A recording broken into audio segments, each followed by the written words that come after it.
या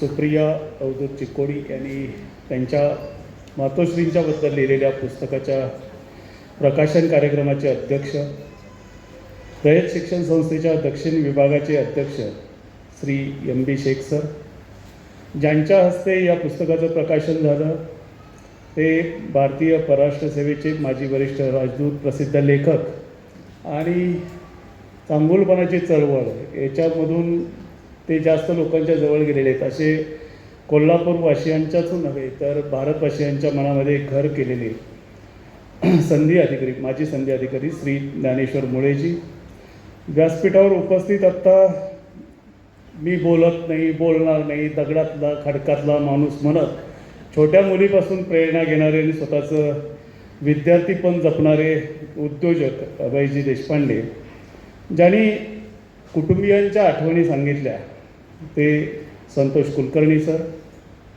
ज्यांच्या शेजारी आज मला स्टेज शेअर करायला मिळतं आहे त्या ब्रह्माकुमारी सुनंदा गंजी मॅडम,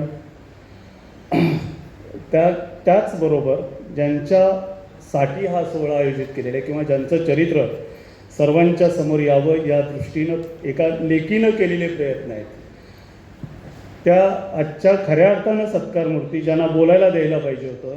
आणि मी माझं स्पष्ट मत नोंदवतो, कारण मी बरं बोलण्यासाठी कधीच प्रसिद्ध नाही, खरंच नोंदवतो आणि मग मी माझं मनोगत व्यक्त करतो. मला पहिल्यांदा MB शेख सरांनी फोन केला आणि विचारलं की असं असं पुस्तकाचं प्रकाशन आहे, एक असं चरित्रपर पुस्तक लिहिलं जातं आहे आणि त्याच्या कार्यक्रमाला येणार का? मी म्हटलं नाही, कारण गौरव ग्रंथ हा प्रकार म्हटलं की माझ्या अंगावर काटा येतो. पण शेख सरांचा फोन म्हणला की मला परत विचार करावा लागतो, कारण ते असं कुठल्याही गोष्टीसाठी फोन करत नाही. मग म्हणलं पुस्तक कुणाचं आहे? तर त्यांनी सांगितलं आईवरचं आहे, लिहिलंय मुलीनं. आणि म्हणलं त्या काय करत होत्या? म्हणलं त्या रयत शिक्षण संस्थेतच शिक्षिका होत्या. म्हणलं मी येणार. त्याचं कारण असं की आत्ता माझी पुतणी पूनम, जरी ती स्वतःचं नाव अनघा सांगत असली, कारण ती आता आपळेंची झालेली आहे, तिची आई पण शिक्षिकाच होती. त्यामुळं सुप्रियाची आणि तिची दोस्ती जमली, याच्यात काही वेगळं वावगं असं काही नाही. माझे वडीलही शिक्षक होते आणि शिक्षक घरात असणं हे मुलांच्यासाठी काय असतं हे आम्हाला सगळ्यांना माहीत आहे. एका शिक्षकाच्या घरातलं वातावरण कशा पद्धतीचं असतं, हाडाचा शिक्षक काय करू शकतो हे लहानपणापासून मी अनुभवलेलं आहे. आणि कालच्या कार्यक्रमामध्ये उद्घाटनामध्ये मी एक सांगितलं, माझे वडील शिक्षक होते आणि त्यांची इच्छा होती की आपल्या मुलांचं अक्षर सुंदर असलं पाहिजे.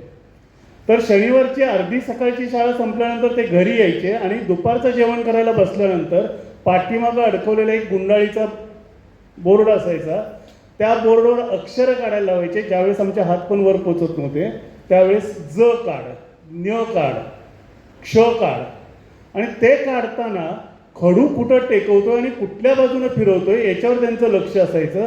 चुकलं की एवढा एक दांडका डाव्या हाताला ठेवलेला असायचा, तो नडगीवरती येऊन बसायचा.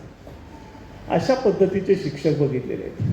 आजच्या काळामध्ये ज्यावेळेस शिक्षकांनी मुलांना मारायचंच नाही असं बंधन येतं, त्यावेळेस सगळ्यात मोठी गोची झालेली आहे ती शिक्षकांची. त्यांनी आपल्या मुलांना पण मारायचं नाही, कारण मुलगा ज्यावेळेस तुम्ही वक्तृत्व स्पर्धेला जात नाही म्हणल्यानंतर सुप्रियाला मारलं, ती रडली, पहिलं बक्षीस घेऊन आली, त्याच्यानंतर तुम्ही तिला जवळ या म्हणल्यानंतर आता कशाला बोलावतेस असं ती म्हटली. हा प्रसंग अनुभवायचे आजच्या मातेच्या नशिबात नाही. कारण शाळेत जाणारी मुलगी लगेच म्हणेल शाळेतल्या मुलींना मारायला तुला अधिकार नाही, घरात कशी मारतेस? मी पण एका शाळेची विद्यार्थिनीच आहे. मुलं आज खूप सजग झालेली आहेत.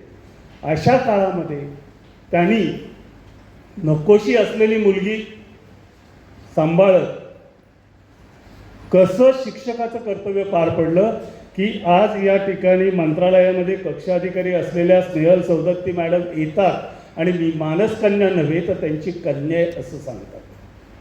हे एखाद्या शिक्षकाला मिळालेलं फार मोठी पदवी आहे असं मी मानतो. खूप मोठं कौतुक आहे. शिक्षक हे आपले शिक्षक नाहीत तर पालक आहेत, वडील आहेत, आई आहे. अशी ज्यावेळेस विद्यार्थ्यांची भावना असते त्यावेळेस त्या शिक्षकानं मनापासून तशा प्रकारचे विद्यार्थी घडवायला सगळ्या परीचे प्रयत्न केलेले असतात असं माझ्यासारख्याला नम्रपणे वाटतं. हे पुस्तक मला मिळालं नाही म्हणून मी खूप अस्वस्थ होतो. त्यामुळे मी पुस्तक मिळवायला खूप धडपडत होतो. मिळवलं आणि मिळवल्यानंतर मी असं पहिल्यांदा चाळायला सुरुवात केली. म्हणलं काय लिहिले, कविताच कविता, कविताच कविता. मात्र थोडं पुढं गेल्यानंतर त्याच्यात जे मी गुंतत गेलो आणि त्यातले अनेक प्रसंग हे मला माझ्या लाईफशी कनेक्ट करणारे दिसले. खूप प्रसंग आहेत त्याच्यामध्ये. छोटी मुलगी पप्पू, तिनं अक्काचा काढलेला जोसरा काढल्यानंतर काय होतं हे त्या जोसरा काढणाऱ्याला नाहीतर तो निस्तारणाऱ्याला माहीत असतो.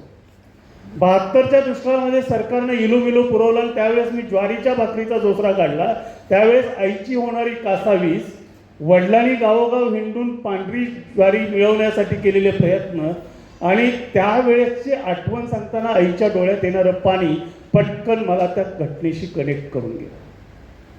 पावसात एसटी बस बंद पडणं, तिथून त्या मुलीला घेऊन अंधारातून चालत जाणं आणि त्या मुलीनं अक्का दिसल्यानंतर, म्हणजे तापाने फणफणलेली मुलगी अक्काकडे जायचं म्हणलं की उठते, हे अतिशय वेगळं आहे आणि ते प्रत्येकाला कनेक्ट करणार आहे. प्रत्येकाच्या आयुष्यात असे अनेक प्रसंग घडलेले असतात.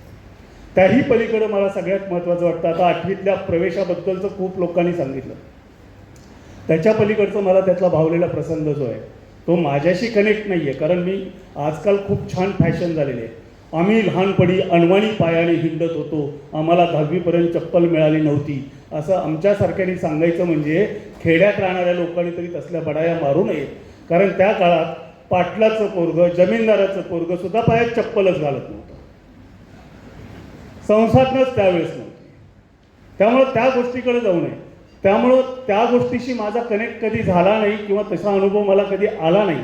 पण त्याच्यामध्ये मौनी विद्यापीठात शिकत असताना शिक्षिकेबरोबर भाजी निवडणं आणि त्या भाजीतून वांग्याची देठं बाजूला राहिलेली जी आहे त्याची भाजी करून खाणं, हा कुठल्याही संवेदनशील वाचकाच्या डोळ्यात पाणी आणणारा प्रसंग आहे. अशा प्रसंगातूनही आपली शिक्षणाची आस, शिक्षणाची ओढ पूर्ण करत शिक्षिका होणं आणि शिक्षिका झाल्यानंतर कठोर शिक्षकाचं कर्तव्य बजावणं, हे फार महत्त्वाचं काम जे त्यांनी केलेलं आहे ते समाजासमोर येणं खूप आवश्यक होतं.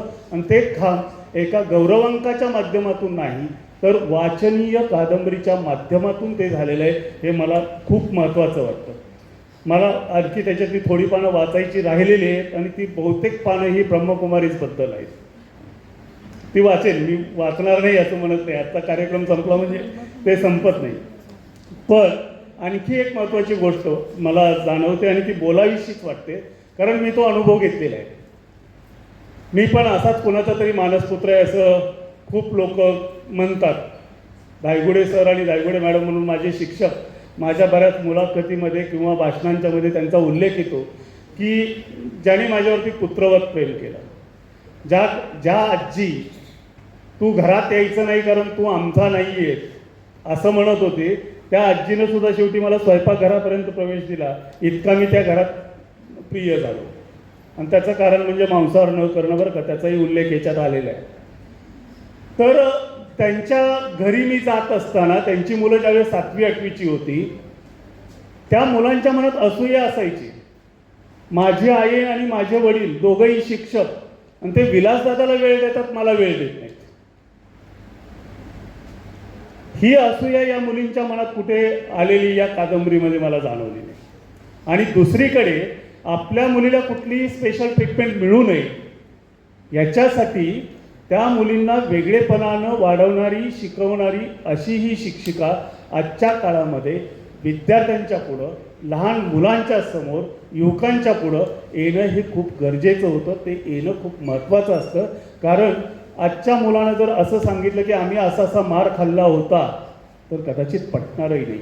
जसं तार नावाचा एक काही प्रकार होता, टेलिग्राफ नावाची एक काही यंत्रणा होती, हे आत्ता 7वी 8वीतल्या मुलांना किंवा 4थी 5वीतल्या मुलांना सांगितलं तर पटत नाही. तशाच पद्धतीचं हे होतं. त्यामुळं अशा पुस्तकांना एक वेगळा फॉर्म देऊन ते पुस्तक समाजापुढं आणायचं काम मुक्ताई प्रकाशनानं खूप छान पद्धतीनं केलं आहे. आणि त्यासाठी मला लेखिकेचं, जी मला वाटतं ही प्रकाशन संस्था त्याच चालवत असाव्यात, लेखिकेचं सुप्रिया अवधूत चिकोडी यांचं मनपूर्वक अभिनंदन करावं असं वाटतं. शेवटचा एक मुद्दा सांगून मी थांबणार आहे. त्यांनी 2014मध्ये मुक्ताई प्रकाशन संस्था काढली.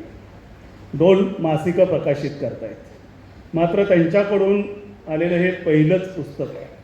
आणि त्यांनी बोलताना सांगितलं की आज मला एवढा सगळा जनसमुदाय बघितल्यानंतर श्रीमंत झाल्यासारखं वाटतं. तुमचं मुक्ताई हे पहिलं पुस्तक आहे. आणि आई समजून घेण्याचा प्रयत्न करणारी माणसं कधीच गरीब नसतात, हे लक्षात घ्या. आई समजून घेणं हे फार कठीण आहे.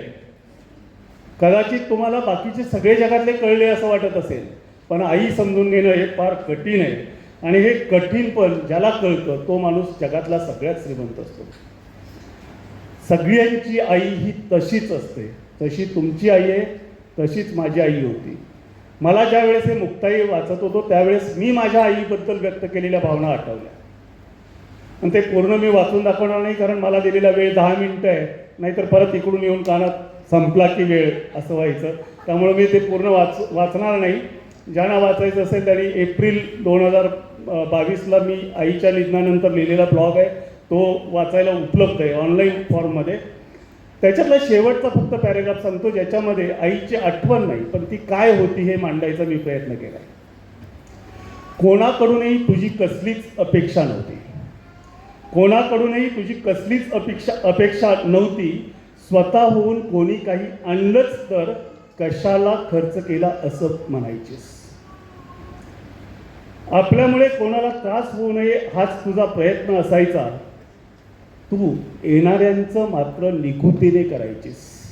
याच्यातला दादांच्याकडे 3रं बाळ जन्मल्यानंतर घेऊन जावं लागलेली, गेलेली नव्हे, जावं लागलेली मुक्ता जे वाक्य वापरते तुझ्याकडे नाही, राहायला आलेली नाही आहे आणि बाहेर राहते, तो प्रसंग लगेच पटकन माझ्या डोळ्यासमोर येत होता आणि एक कनेक्ट होत होता. आपल्यामुळे कोणाला त्रास होऊ नये हाच तुझा प्रयत्न असायचा. तू येणाऱ्यांचं मात्र निगुतीने करायचीस. तुझ्या जवळ येणाऱ्या प्रत्येकाची तू सावली व्हायचीस. सौदत्ती मॅडम लक्षात घ्या, हे शिक्षकांच्यामध्ये असतंच, आईमध्ये असतंच. म्हणून तुम्ही आई म्हटलात ते अगदी परफेक्ट आहे. तुला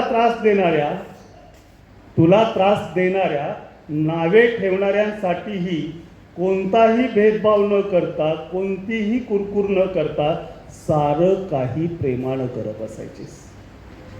तेच केलेलं आहे. दादा शेवटी येतो त्या प्रसंगाच्या ठिकाणी मला हेच आठवत होतं. झाडही असंच असतं ना, स्वतःचं दुःख कधीच न सांगता फुलांचा गंध देतं, भुकेलेला फळे देतं, वाटसरूला सावली देतं. तूही अगदी तशीच होतीस. स्वतःसाठी काहीही न मागता सर्वांना सारं काही देणारी, अगदी झाडासारखी. आई प्रत्येकाची अशीच असते, फक्त ती समजून घ्यायची असते. आई ज्याला समजून घेता येते, घ्यायचा प्रयत्न जो कोणी करत असतो तो खरंच जगातला श्रीमंत माणूस असतो. त्यामुळे तुम्ही श्रीमंत आहात, श्रीमंत राहणार आहात आणि त्याच्यापेक्षा भाग्यवान आहात. तुम्हाला मुक्ताई आई म्हणून मिळाली आणि तिच्याबद्दलची कृतज्ञता तुम्हाला व्यक्त करावी वाटली. ही तुमच्यातल्या पण मोठेपणाची एक झलक आहे, निदर्शक आहे.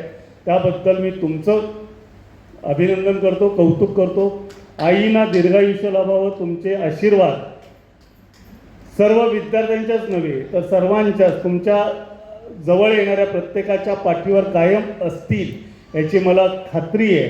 ते आशीर्वाद असेच सातत्यपूर्ण शतकोत्तरही राहावेत अशी शुभेच्छा व्यक्त करतो. या घरगुती कार्यक्रमाचा पण एका चांगल्या कार्यक्रमाचा, एका शिक्षिकेच्या कार्यक्रमाचा घटक होण्याची मला संधी दिली, त्याबद्दल आपणा सर्वांचे मी मनपूर्वक आभार मानतो आणि या ठिकाणी थांबतो. जय महाराष्ट्र. थँक्यू.